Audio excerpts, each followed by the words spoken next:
My first kind of move in terms of thinking about doing the project was to come down to the National Gallery and spend some time with the Titian paintings that were available down here.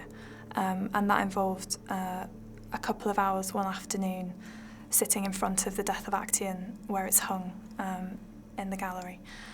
And that was just a wonderful spell of time, really having a one-to-one encounter with that picture. And I hadn't done that before, you know, I hadn't really sat with that painting in person over a period of time. And one of the lovely things about that afternoon was that the painting is hung underneath the skylight, and there were patches of cloud in the sky. So as I sat there, the light just kept changing as the clouds were drifting over the skylight. And all these different colours kept coming out of the painting and then disappearing again. And all these different emphases were receding or foregrounding themselves. And I just got this huge impression of mutability and changeability in the work.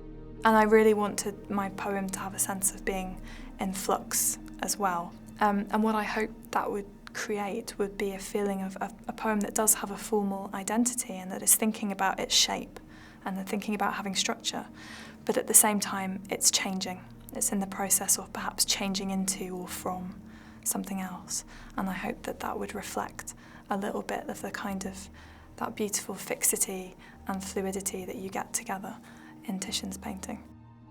I eventually realised that the poem needed to switch its focus to Diana in the second stanza because Actaeon was disappearing and she was taking over, and she was actually the more interesting figure at that point. And the poem had to obey her commands as well. You know, it had to foreground her and let him fade away, because that was what was happening in the picture. My feeling towards the painting has undoubtedly changed from doing this. I admired the painting before, I thought it was beautiful, but now I feel like I have a personal relationship with it. And I feel like I have 100 times more respect for the achievement of it.